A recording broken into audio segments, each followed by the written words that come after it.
Hai semuanya, pada hari ini saya akan membacakan video berdasarkan mata kuliah perilaku organisasi yang berjudul Bab 4 Sikap Perilaku dan Kepuasan dalam Bekerja yang diampu oleh Bapak Ari Mursalin SLMM.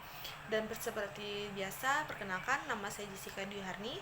Saya dari kelas A2 Manajemen Pagi dengan NIM 191041689. Oke, saya akan mulai membacakan ringkasan saya. Bab 4, Sikap Perilaku dan Kepuasan dalam Bekerja.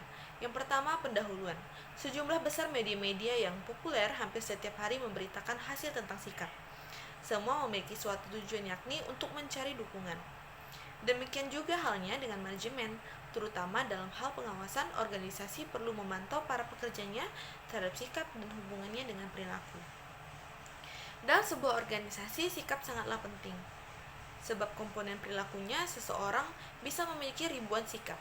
Sikap kerja bermuatan evaluasi positif atau negatif yang dipunyai oleh karyawan tentang aspek-aspek lapangan kerja mereka. Sesungguhnya ada 3 sikap, yaitu kepuasan kerja, keterlibatan pekerjaan, dan komitmen organisasional. Yang kedua, sikap dalam bekerja. Para ahli telah menyepakati bahwa setiap sikap dapat terbentuk karena adanya pengaruh dan peranan pembawaan dan lingkungan. Yang keduanya mempunyai fungsi yang sama. Hal ini berarti bahwa sikap tidak dibawa sejak manusia dilahirkan. Sikap adalah keteraturan perasaan dan pikiran seseorang dan kecenderungan terhadap aspek lingkungannya. Sikap didefinisikan sebagai kecenderungan merespon sesuatu secara konsisten untuk mendukung atau tidak mendukung dengan memperhatikan suatu objek tertentu. Kirtner dan Klicki, tahun 2005.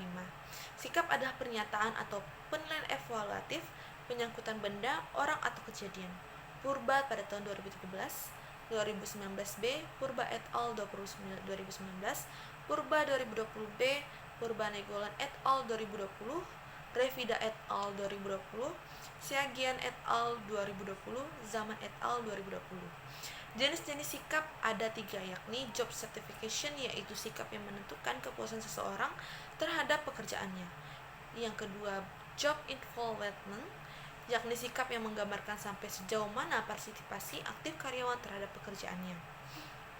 Yang ketiga, organization commitment, yakni sikap yang menunjukkan sampai mana seseorang melibatkan diri dalam organisasi beserta dengan tujuan-tujuannya dan ingin menjaga keanggotaannya dalam organisasi. Aspek-aspek sikap menurut pendapatan Secord et Beckman, Kreitner dan Kinnicky pada tahun 2005, yang membagi sikap menjadi 3 komponen yang dijelaskan sebagai berikut. Yang pertama, komponen kognitif, merupakan komponen yang terdiri dari pengetahuan. Pengetahuan inilah yang akan membentuk keyakinan dan pendapat tertentu tentang objek dan sikap. Yang kedua, komponen efektif merupakan komponen yang berhubungan dengan perasaan, senang atau tidak senang, sehingga bersifat evaluatif. Komponen ini erat hubungannya dengan sistem nilai yang dianut pemilik sikap. Yang ketiga, komponen konatif merupakan komponen sikap yang berupa kesiapan seseorang untuk berperilaku yang berhubungan dengan objek sikap, atau dari Kreitner and Kinnicky pada tahun 2005. Terdapat 4 karakteristik sikap, yang ini yang pertama, objek, karena ada sesuatu yang disikapi, sebab tidak ada sikap tanpa objek. Yang kedua, mengarah, karena setiap objek ada arahnya, maka sikap mengarah kepada objek yang disikapi. Yang ketiga, berintensitas atau sederajat, karena dalam perilaku kerja. Sedangkan menurut Stephen P. Robbins pada tahun 2012 menjelaskan bahwa perilaku kerja merupakan suatu karakteristik dan tingkat laku yang terdapat dalam setiap individu atau suatu perusahaan yang terdapat dinamika kepemimpinan. Perilaku kerja meliputi kepribadian, harga diri, kepemantauan diri, dan kecenderungan untuk menanggung risiko. Menurut Sinamo Watson pada tahun 2005 dalam Tahir 2014d, ada 8 paradigma perilaku kerja utama yang sanggup menjadi basis keberhasilan baik di tingkat pribadi, organisasional maupun sosial, yaitu 1. Bekerja tulus, yang kedua bekerja tuntas, yang ketiga bekerja benar, yang keempat bekerja keras, yang kelima bekerja serius, yang keenam bekerja kreatif, yang ketujuh bekerja unggul, yang kedelapan bekerja sempurna. Berdasarkan uraian-uraian tersebut, dapat disimpulkan bahwa perilaku kerja memiliki peran yang sangat penting untuk mencapai suatu keberhasilan yang sesuai dengan tujuan perusahaan. Faktor-faktor yang mempengaruhi perilaku kerja. Ada beberapa faktor yang mempengaruhi perilaku manusia, seperti yang diutarakan oleh Kreitner dan Kinnicky pada tahun 2003, yaitu yang pertama, Motivasi pada dasarnya berusaha bagaimana menguatkan, mengarahkan, dan memelihara dan membuat perilaku individu agar setiap individu bekerja sesuai dengan keinginan pemimpinan. Yang kedua, sikap didefinisikan sebagai kecenderungan merespons sesuatu secara konsisten untuk mendukung atau tidak mendukung dengan memperhatikan sesuatu objek tertentu. Sikap mempengaruhi perilaku pada suatu tingkat yang berbeda dengan nilai. Keyakinan merupakan representasi mental lingkungan yang relevan, lengkap dengan hubungan sebab dan akibat yang ada. Keyakinan merupakan hasil dari pengamatan langsung dan kesimpulan dari hubungan yang dipelajari sebelumnya.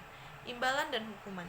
Sifat imbalan atau hukuman yang dilaksanakan sangat mempengaruhi perilaku individu. Teori motivasi pengukuhan ini berdasarkan sebab dan akibat dari perilaku dengan pemberian kompensasi. Budaya juga membantu anggota organisasi dalam membenarkan perilaku yang sudah ada. Jika perilaku tersebut tidak sesuai, maka penguatan ini akan menjadi beban hability. Yang kelima, kepuasan kerja. Pengertian kepuasan kerja, beberapa ahli manajemen sepakat bahwa kepuasan kerja adalah suatu efektivitas atau respon emosional terhadap berbagai aspek pekerjaan. Definisi ini berarti bahwa kepuasan kerja bukanlah suatu tunggal. Sebaiknya seseorang dapat relatif puas dengan salah satu atau lebih aspek lainnya. Faktor-faktor kepuasan kerja: kesempatan untuk maju, keamanan kerja, gaji, manajemen kerja, kondisi kerja, pengawasan, faktor intrinsik dari pekerjaan, komunikasi, aspek sosial dalam pekerjaan, dan fasilitas. Yang keenam, beberapa korelasi kepuasan dalam bekerja: motivasi, keterlibatan dalam pekerjaan, perilaku sebagai anggota organisasi yang baik, komitmen organisasi, ketidakhadiran berhentinya karyawan, dan stres yang dirasakan. Yang ketujuh, mengukur kepuasan dalam bekerja. Kepuasan dalam kerja adalah sikap umum seseorang terhadap pekerjaannya. Ada dua metode pendekatan untuk mengukur kepuasan kerja, yaitu yang pertama, angka nilai global tunggal atau single global rating. Yang kedua, skor penjumlahan. Faktor-faktor yang mendorong fungsi kepuasan kerja adalah: yang pertama, kerja yang secara mental menantang; yang kedua, ganjaran yang pantas; yang ketiga, kondisi kerja yang mendukung; yang keempat, rekan bekerja yang mendukung; yang kelima, jangan melupakan kesesuaian antara kepribadian dan pekerjaan; yang keenam adalah gen. Efek kepuasan dalam bekerja: yang pertama, kepuasan dan produktivitas; yang kedua, kepuasan dan kemakmuran.